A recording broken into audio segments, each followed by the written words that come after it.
Hello friends, आज हम आपके लिए लाए हैं the alchemist become the sword master's youngest daughter का एपिसोड 3 व 4। चलो बिना देरी के इस एपिसोड की शुरुआत की जाए। ड्यूक रोज के हाथों में बने निशानों को देखते हैं।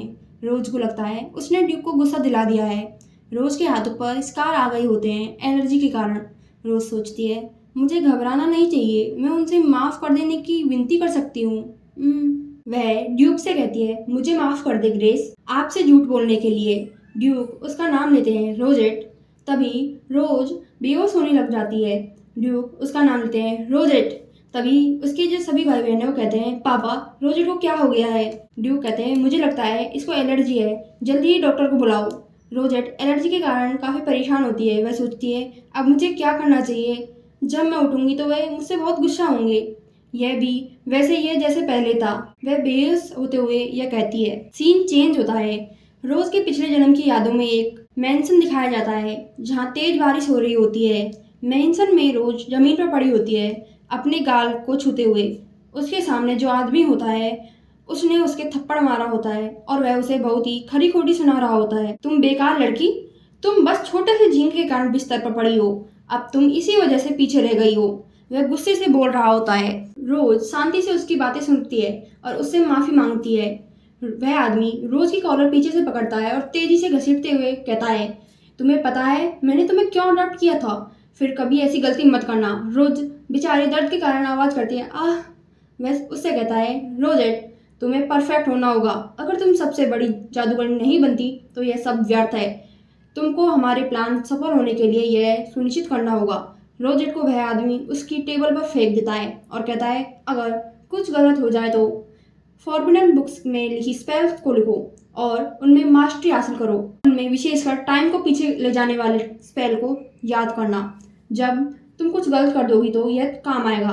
और वह आदमी वहाँ से जाने लगता है। रोजेट टेबल पर रखे कागजों को देखती है और कहती है ओह माय लॉर्ड, जब आप अपने प्लान में सफल हो जाएंगे तो आप क्या। तभी उसकी बात कट जाती है। उस आदमी की बेटी दरवाज़ा खोलती है पापा कहते हुए। उसका नाम एलिसा होता है। वह आदमी अपनी बेटी से कहता है मेरी प्यारी छोटी बेटी, पापा ने बताया ना इस कमरे में नहीं मत आना। एलिसा कहती है मैं कहीं भी जा सकती हूँ इस स्टेट में, यह मेरी मर्जी है, मगर कैदी तैयार है, आप चलिए। रोज दरवाजा बंद होते हुए देखती है अपनी आंखों से। रोज कहती है आज मैं उससे बिना सोचे उससे पूछने वाली थी अगर उसका प्लान सफल हो गया तो क्या वह मुझे अंत में स्वीकार कर लेगा। रोज किताबों के ढेर में लगातार मेहनत करती है और मैजिशियन बनने के लिए। मार्कस डालस ने उसे 8 वर्ष की आयु में गोद लिया था क्योंकि उसके पास मैजिक स्किल थी। इसलिए जब उसे गोद लिया गया तब रोज ने सोचा था कि उसके पास में भी एक परिवार होगा जिसे वह अपना कह सकेगी। मगर अब उसके दिल में एक कर्ज आ चुका है, ऐसा कर्ज जो उसे कर्ज देने वाले के आदेश को बिना किसी प्रश्न के पालन करने के लिए विवश करता है। यह कर्ज का प्रयोग करते हुए लॉर्ड डालस ने उसे कई बार हत्याओं का आदेश दिया था और शुरुआत में वह इस चीज में अनाड़ी थी, मगर जितना वह लोगों को मारती गई, लोगों को मारने में वह उतना ही अच्छी होती गई। लेकिन उसके प्रति आक्रोश और दोषारोपण भी अभी बढ़ता चला गया। लॉर्ड डालस ने कहा था यह मेरे लिए अच्छा है।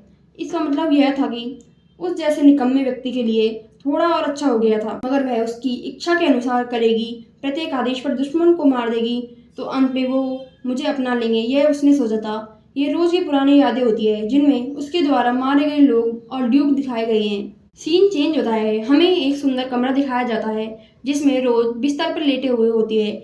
उसे होश आता है। वह सोचती है वह कहाँ पर है। उसे आवाज आती है क्या तुम उठ गई, अभी डॉक्टर गए हैं। वह झटाक से उठ जाती है। ड्यूक गहरी सोच में होते हैं। रोज उनको देखकर चौंक गई होती है। Duke rosette. रोज बिस्तर से उतरते हुए कहती है हाँ। ड्यूक कहते हैं मुझे माफ कर दो। यह सुनकर वह ड्यूक को देखती है। ड्यूक फिर से कहते हैं यह मेरी गलती है, मुझे चेक करवा लेना चाहिए था कि तुम्हें कोई चीज़ से एलर्जी तो नहीं है। मेरे किसी भी बालक को एलर्जी नहीं है, मुझे लगा तुम्हें भी नहीं होगा। सोचती है ड्यूक मुझसे माफ़ी क्यों मांग रहे हैं, इसमें मेरी गलती है। रोज कहती है मैं हूँ जिसे माफ़ी मांगनी चाहिए आपसे। ड्यूक कहते हैं नहीं, उसमें तुम्हारी कोई गलती नहीं है। रोज कहती है मुझे अपनी कमियों के लिए खेद है, मैंने उसे खाने और पेट रोकने की कोशिश की थी लेकिन यह काम नहीं आया। ड्यूक कहते हैं क्या तुम्हें पता है तुम्हें उससे एलर्जी है। रोज कहती है जी हाँ। ड्यूक रोज के कंधों पर हाथ रखते हुए कहते हैं तुम्हें किसने कहा उसे खाने के लिए। ड्यूक प्यार से बोलते हैं आप में कमियां होने पर आपसे नाराज कौन हुआ। रोज मन में कहती है, मैं इन्हें कैसे समझाऊं, मैं एक अनाथ हूँ। ड्यूक कहते हैं, रोजेट एड्रीन, रोज यह नखरे करना बुरी बात है इसलिए। ड्यूक कहते हैं, रोज को गले लगा लेते हैं। ड्यूक, खाना नहीं खा सकते, खाना नहीं खाना चाहने, इन दोनों में अंतर है। तुम्हें वो खाना नहीं खाना चाहिए जिन्हें आप खा नहीं सकते। रोज कहती है, अगर मैं खुद पर दबाव डालूं तो तुम मुझसे नाराज होंगे, मैं यही करूंगी। ड्यूक और रोज गले लग जाते हैं। ड्यूक को गले लगाकर रोज रोने लग जाती है। ड्यूक कहता है, मेरी प्यारी रोजेट, और उसे सहलाते हुए बोलते हैं, और चुनिंदा होने में क्या बुराई है, तुम्हें जो खाना पसंद नहीं है उसे मत खाओ। ड्यूक कहते हैं, तुम्हें कोई और खाना पसंद नहीं है क्या? रोज कहती है, गाजर, और मुझे इसके अलावा बाकी सब पसंद है। ड्यूक कहते हैं, प्यार से हंसते हुए उससे बोलते हैं, चलो उनसे कहेंगे कि तुम्हें झींगा और गाजर तुम्हारे खाने में से हटा दे। रोज ड्यूक को देखती है। ड्यूक कहते हैं, फिर भी तुमने अपनी बाहों पर इतनी खरोंचें लगा ली है कि निशान पड़ गए हैं। मैं आप दोनों का परिचय तब तक नहीं कराने वाला था जब तक आप लोग यहाँ से अच्छी तरह परिचित ना हो जाए, लेकिन मेरे पास अब कोई चॉइस नहीं है। आइए आज मैं आपको आपके टीचर से मिलवाता हूँ। रोज, मेरे टीचर? ड्यूक कहते हैं, बाहर आवाज लगाते हुए, क्या तुम वहाँ हो? सेबेस्टियन, सेलिन को बुलाओ। सेबेस्टियन कहता है, जी हाँ ग्रेस। रोज मन में सोचते हैं, सेलिन तो हमें सेलिन के हील्स दिखाए जाते हैं। ड्यूक और रोज को देखती है। सेलिन कहते हैं, ओ माई। सेलिन उसके आते ही कमरे में बहुत सारी तितलियां उड़ रही होती हैं। रोज उन तितलियों को देखकर हैरान हो जाती है और खुश भी। सेलिन कहती है, ओ माई, ये सुंदर लड़की कौन है? ये क्या कोई प्रिंसेस है जिसे तुमने छुपा रखा था? हमें सेलिन दिखाई जाती है जो फायर से बना हुआ गुलाब देती है रोज को। उसके लाल बाल होते हैं और वो बहुत सुंदर लग रही होती है। सेलिन रोज से बोलती है, ओ माई लेडी, आपसे मिलकर खुशी हुई। सेलिन रोज की तरफ प्यार से देखती है। रोज तो उसे ही देखती रह जाती है। Celine the fire witch. Rose के पास्ट लाइफ में सेलिन वो मेड थी जो उसे अपना स्टूडेंट बनाना चाहती थी। रोज और सेलिन को दिखाया जाता है। सेलिन रोज से कहती है, छोटी बच्ची, क्या तुम्हें नहीं लगता है मैं उस बूढ़े मार्क्विस से तो बेहतर ही हूँ? मैं तुम्हें साथ बहुत अच्छा व्यवहार करूंगी, ठीक है ना? रोज उससे कहती है, मुझे अपने से कमजोर लोगों में कोई दिलचस्पी नहीं है। रोज इसके बारे में सोचती है कि उसने उसे बहुत ही अहंकार भरा जवाब दिया था उस समय। सेलिन तो वहाँ हैरान हो जाती है। रोज उसे चेतावनी देना चाहती थी। उसने उससे कहा था कि वह उसके पास ना आए क्योंकि यह उसे पसंद करती थी, मगर उसने उसे निशाना बनाया होता तो लॉर्ड डलास उसे मार देते, लेकिन उसकी चिंता व्यर्थ थी। इसके कुछ समय बाद में सेलिन की किसी रहस्यमयी दुर्घटना में मौत हो गई। रोज सोचती है, यह लॉर्ड डलास की ही काम था, इसके लिए सिर्फ मैं ही दोषी नहीं हूँ। सेलिन जैसी प्रतिभाशाली जादूगरनी ड्यूक के लिए एक बड़ी संपत्ति थी, इसलिए मार्क्विस के दृष्टिकोण से उसे पद से हटवाना जरूरी था। उस दुर्घटना के बारे में सुनकर मैं टूट गई थी, लेकिन जब अब मैं उसे देख रही हूँ तो वह अपनी सोच में ही डूबी होती है। जब सेलिन उसको गुलाब देती है तो उसमें से टाइनी आतिशबाजी होती है, जिसे देख करके वह हैरान हो जाती है और खुश भी। सेलिन कहती है, टाड़ा, वाह क्या यह आतिशबाजी जैसा नहीं था? ड्यूक कहते हैं, तुमने उसे चौंका दिया। सेलिन कहती है, अरे नहीं, क्या मैंने ऐसा किया? मैं तो उसे जादू दिखाना चाहती थी। रोज कहती है, मैं ठीक हूँ, मैंने ऐसे जादू नहीं देखा था। रोज मन में कहती है, मैं छोटे बच्चे की तरह एक्साइटेड कैसे हो गई? हम तो इतने आसपास भी नहीं है। क्या मेरे शरीर के साथ साथ मेरा दिमाग भी छोटा हो गया है? और इसका कारण यह भी हो सकता है कि मैंने ऐसी गर्माहट कभी महसूस ही नहीं की थी। सेलिन और ड्यूक को दिखाया जाता है। सेलिन ड्यूक से कहती है, क्या वो तुम्हारी चुपके से असली बेटी है या क्या? ड्यूक कहते हैं, अब ये मजाक बंद करो सेलिन। सेलिन कहते हैं, माफ कीजिए, मैं भावनाओं में बह गई थी। मैं इस युवती को देखने के लिए उत्साहित थी जिसके बारे में हर जगह बातें हो रही थी। सेलिन कहती है, सेलिन अपना फॉर्मल इंट्रोडक्शन देती है, मेरा नाम सेलिन है, मैं तुम्हारी टीचर हूँ। रोज कहती है, मेरा नाम रोजेट एड्रीन है, आपसे सीखने के लिए मैं उत्सुक हूँ बड़ी बहन। यह सुनकर तो सेलिन के मन में लड्डू फूट जाते हैं। वह कहती है, क्या आपने सुना ग्रेस, लेडी रोज ने मुझे बड़ी बहन कहा? ड्यूक कहते हैं, रोज सोचती है, मैं पहले उसे ऐसे ही पुकारा करती थी, क्या मुझे ऐसा नहीं करना चाहिए था? सेलिन कहती है, तुम मुझे बड़ी बहन कहो, अब ये बड़ी बहन तुम्हें जादू सिखाएगी। ड्यूक कहते हैं, पहले उसकी बाह का इलाज करो। सेलिन कहती है, घाव? अरे तुम्हारी इस छोटी सी बाह को किसने चोट पहुंचाई? ड्यूक कहते हैं, उसने एलर्जी के कारण इसे खुजलाया था सेलिन, अगर हमने इसे ठीक नहीं किया तो यह निशान रह जाएगा। सेलिन अपने मैजिक का यूज करती है रोज के घाव को ठीक करने के लिए। रोज मन में सोचती है ये घाव इतने भी गंभीर नहीं है कि इसमें जादू का उपयोग किया जाए। सेलिन रोज को देखकर कहती है क्या आप मेरे उपचार के जादू से मोहित नहीं हुई? रोज सोचती है क्या मुझे यह कहना चाहिए वाह एक छोटे बच्चे की तरह? ड्यूक कहते हैं मैं इसका जवाब दे सकता हूँ। रोज ने पहले भी हीलिंग मैजिक का यूज किया है। यह सुनकर सेलिन तो हैरान हो जाती है। क्या? रोज कहती है नहीं यह सही है, हम इसके बारे में पहले बात कर चुके हैं, क्या हम उस बारे में बात नहीं कर सकते?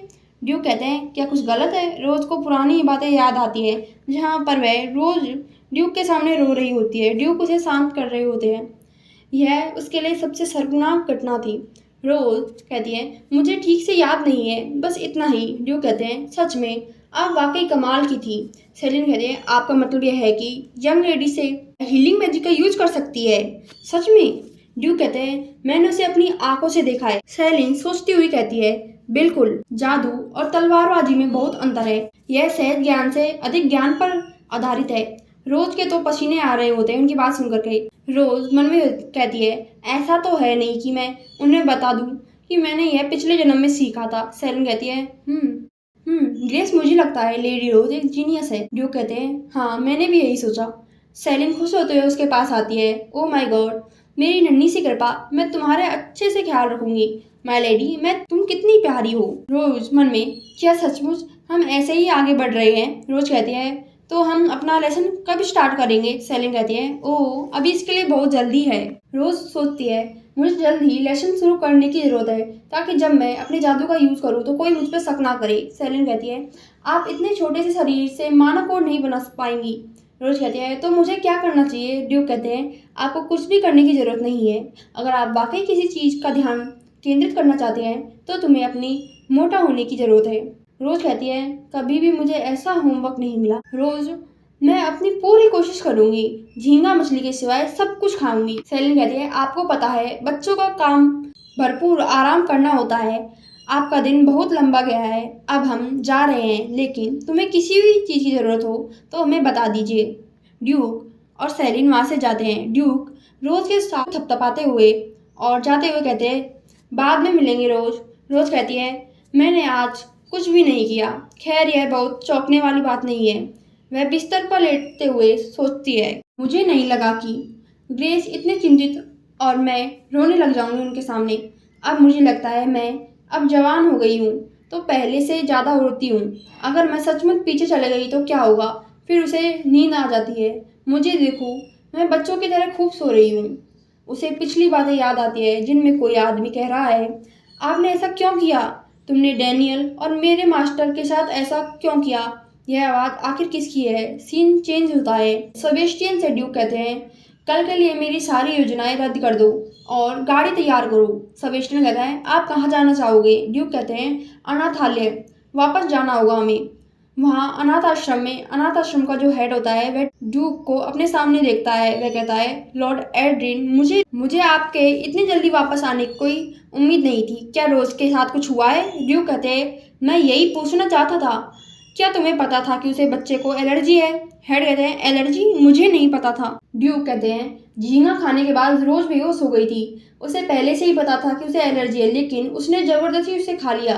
तो चलिए मैं आपसे फिर से पूछता हूँ। और वे ड्यूक हेड के पास आते हैं और कहते हैं क्या आपने उस बच्चे को जबरदस्ती ऐसा खाना खिलाया जो वह नहीं खा सकती थी? तो दोस्तों हमारा यह एपिसोड यहीं पर ख़त्म होता है और हमारी जो प्रेजेंट सीरीज चल रही है वह आगे भी चलती रहेंगी। उसमें थोड़ा टाइम लगेगा आने में, तो कृपया हमारे साथ रहिए।